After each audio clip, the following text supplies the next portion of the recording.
Hey, I'm Andrew Hagar, and you're listening to the Brutally Delicious Podcast. One, two, three, four. The Brutally Delicious Podcast.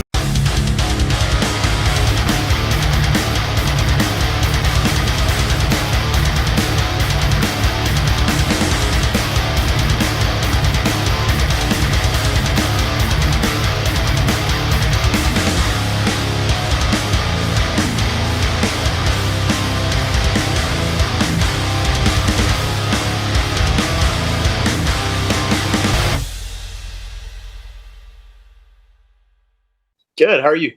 Good to see you. Good to see you as well. Where are you at? You're out in LA? No, I'm actually up in the Bay, like near Oakland. Oh, okay. Is it nice out there today? It's beautiful. How about yourself? Where are you at? I'm in Richmond, Virginia. Oh, awesome. Oh, yeah. Yeah, it's nice. We're getting some of that smokiness from Canada, so it's a little odd. Ooh. Oh, man. Yeah, kind of spooky, huh? Yeah, it's not like New York where I've seen the pictures where it's all yellow, but you can feel it in the air, and you know something's not right. Yeah. If that Right makes on. sense.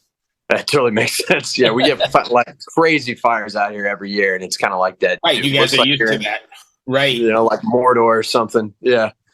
Do you ever get used to that, or is that something you just kind of have to breathe through and just make it?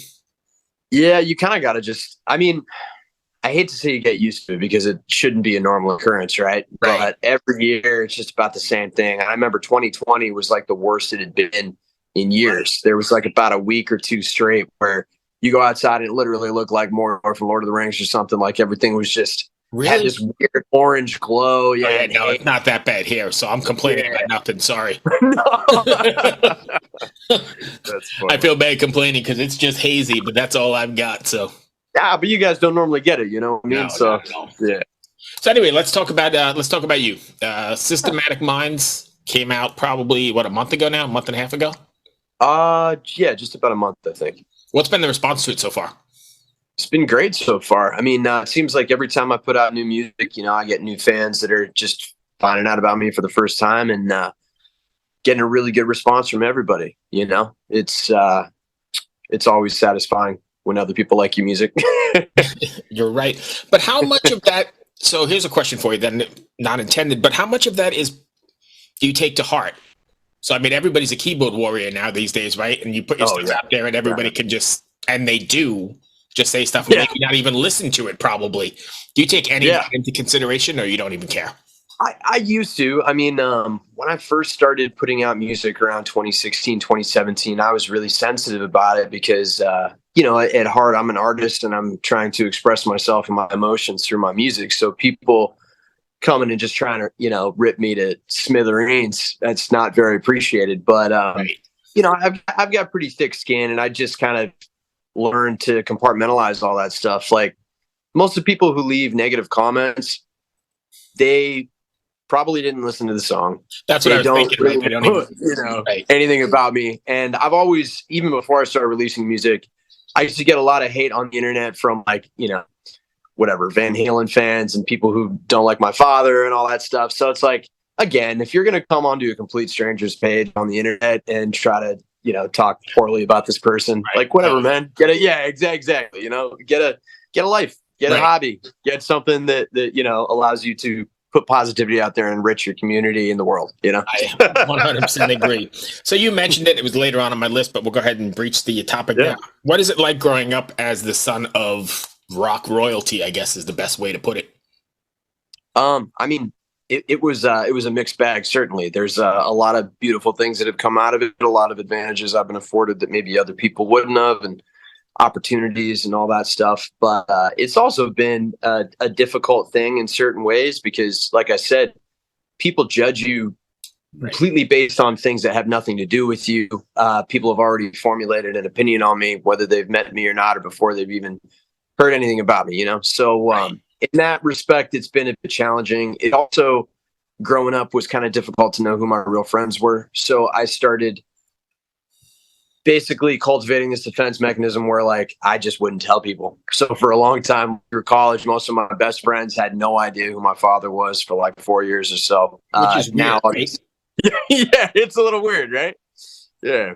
But I mean, nowadays it's difficult for anyone to have any sense of anonymity unless they're not on socials. And obviously, being an artist, you got to be on You social. have So to be, right. I hate it, but it's part of the gig, so it is what it is. Do you Same. feel any? One more question on that, and then we'll move on to your stuff. But do you feel any sort of pressure to live up to a certain standard, or does that make sense? Yeah, absolutely. I mean, I don't feel any sort of pressure anymore. When I first started releasing music, I was doing it under different project titles that weren't my own name because of that kind of pressure. I didn't want to be put under a microscope in that sense. So I was hoping to kind of like figure out where I was going, what artistic direction I wanted to move in without having that kind of pressure. But now I'm just like, I'm doing me, and everybody's going to lump me in a certain place, you know, whatever, man. It's like, can't get away from it. So I don't really feel that pressure anymore. I'm just doing me, Good for you. So when you're writing, I mean, I know you're incredibly positive guy. So when you're writing, is there a message you want your fans to take away from, like after listening to an Andrew Hagar record or Red Light, Appetite, or any of that stuff? Yeah, absolutely. I mean, I'm always trying to, put little tidbits about mental health in there anywhere that I can. And most of this record that I did with Trev Lukather is all about, mental health topics, my friends, my family, things that we've been through, things that we've suffered through. Right. And some songs are more about like the way that I've overcome it, And I never want to be too like heavy-handed with how I'm approaching things or like too on the nose with lyrics. Like I love when people lyrically put a little mystery in there and let the listener kind of come up with their own, intention or reason for what the song is about. But yeah, so I do when I'm writing stuff, I'm always trying to think about what I'm trying to say. And a lot of times I might not really know what I'm trying to say until the song is done and out. And I listen to it a couple times and I'm like, oh, this totally makes sense. Really? Absolutely. I mean, like I have a certain intention going into it. I journal a lot. I write a lot just to try to organize my thoughts. And when I'm in the studio writing lyrics, I oftentimes pull from things that I've been writing about consistently over the last few months or few weeks before I go in there. But that's like kind of a blueprint for what it is. And then like a lyrical detective afterwards, I'm going in there and kind of trying to suss out what the hell I was exactly trying to say, Right. So I think, we're sticking with this positive thing. I think, we talk about mental health a lot on this show. And I've actually done a documentary on, mental health in the heavy metal world. And we talk about it a lot. It comes Very up. Cool. I dig your positivity. And I'm wondering, do you feel any sort of or sense of responsibility to the listener to drive home a message? And also on the same token, how do I phrase this? I guess let's go with that. Do you feel any sort of responsibility to the listener?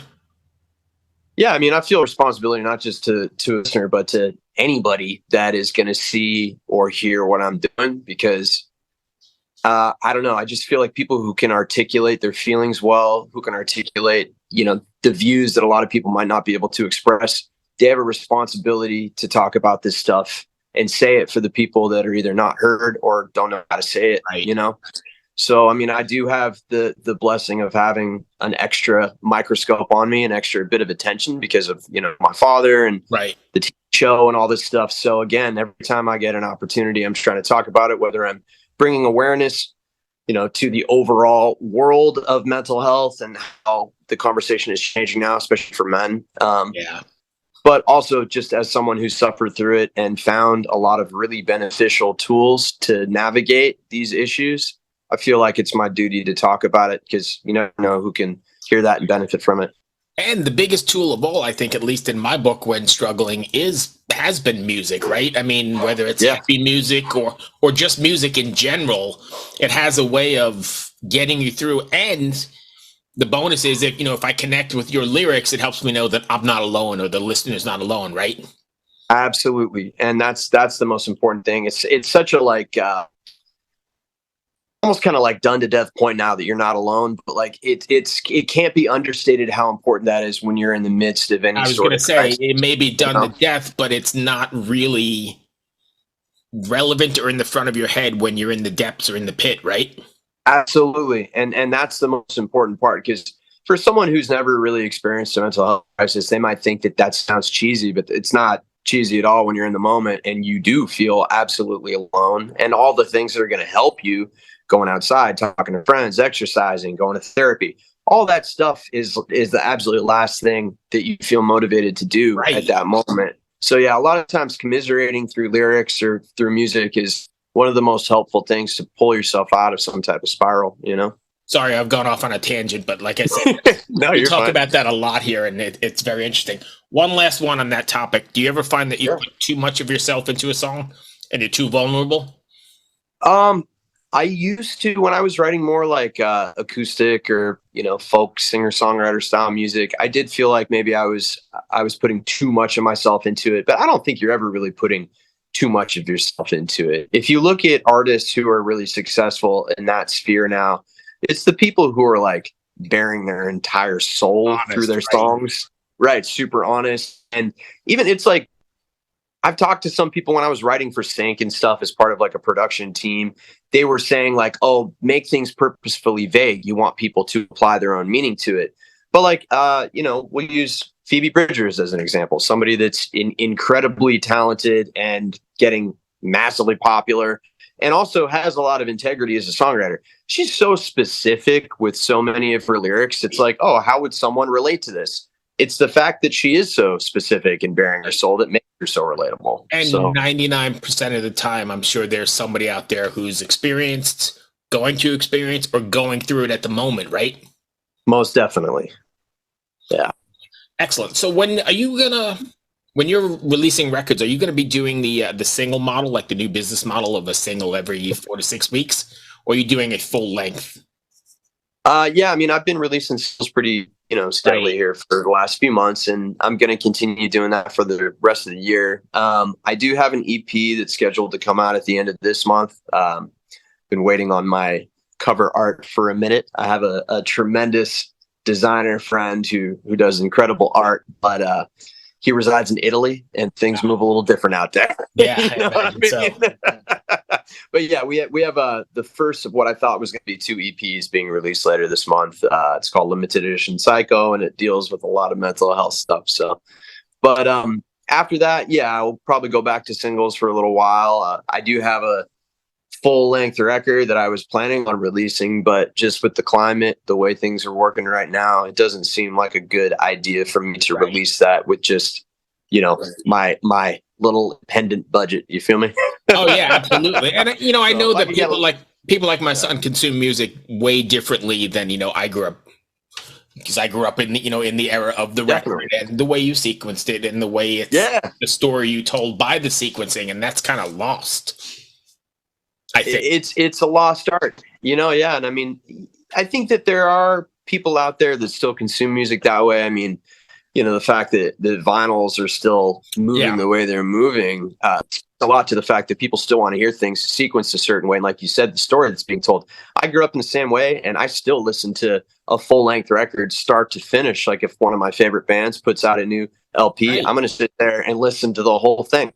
And you know, I love looking at the art. I love reading liner notes. I love the whole experience of consuming a record, because it's a piece of art, and that's how the artist wanted you to experience it. And how you interpret it, of course, is your own thing. But yeah, I think it's a lost art form. And for the most part, for independent artists, it can be really challenging to come up with like you said, the budget. You know, that's really what kills it. Like if I had a bigger budget, I would have released a couple records by now, as opposed to just smaller EP offerings and single. But you know, it is what it is. I'll release a full length record eventually, one of these days. Nice.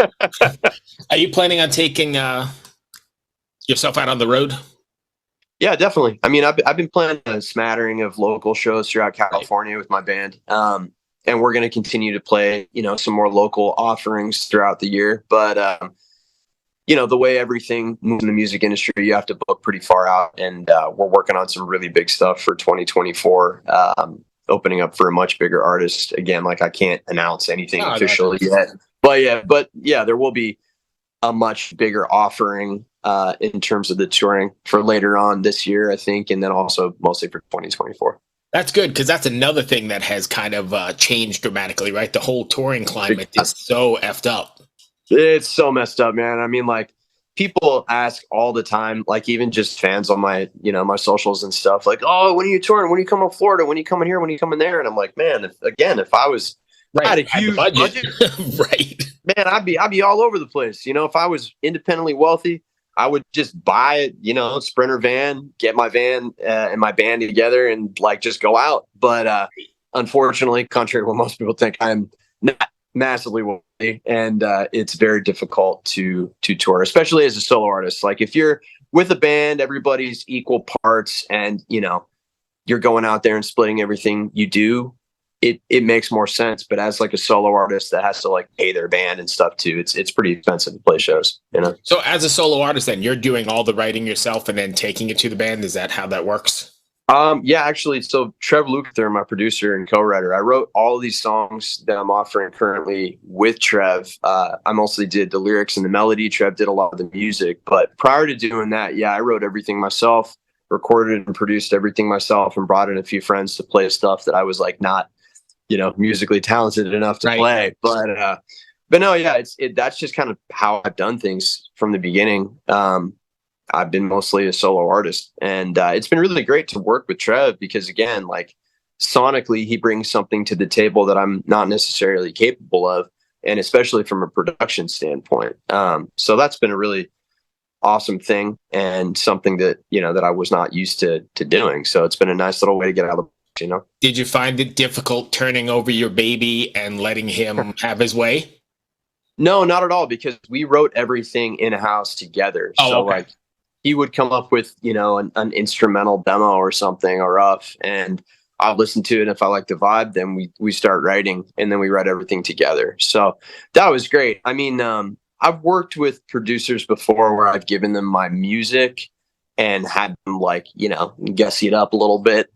And that's been great, but it's really hard to find a producer that really understands you and your vibe. And I get why so many artists want to do everything themselves, because there's a certain vision you have for the sound.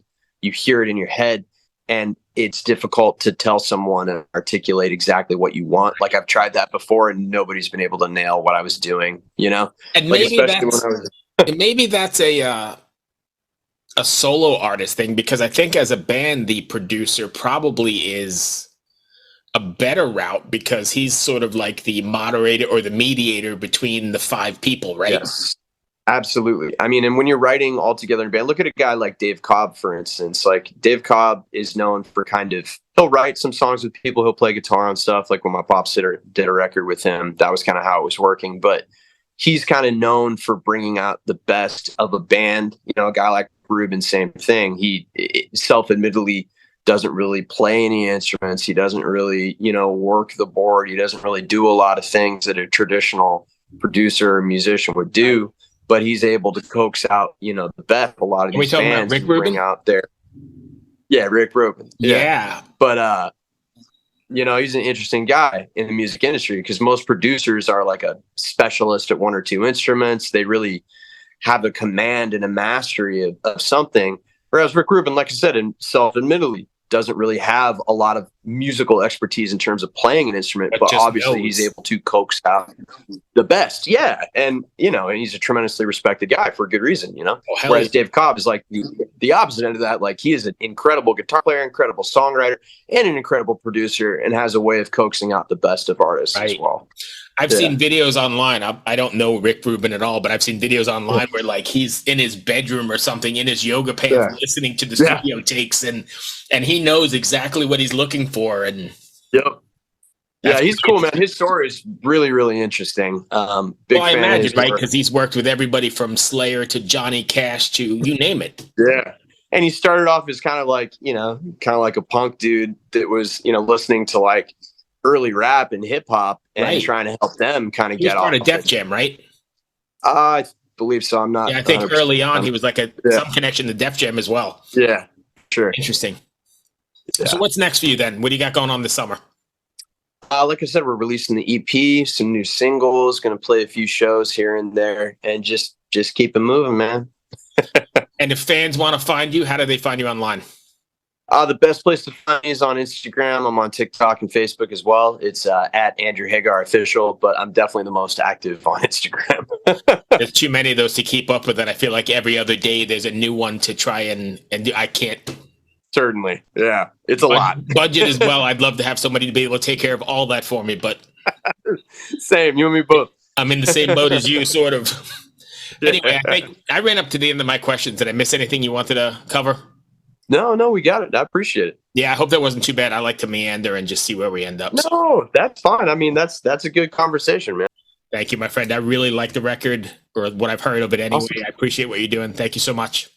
Thank you, Bruce. I appreciate you. Be well. Have Good a luck. wonderful day. All right, Bye. cheers. Thank you. Bye.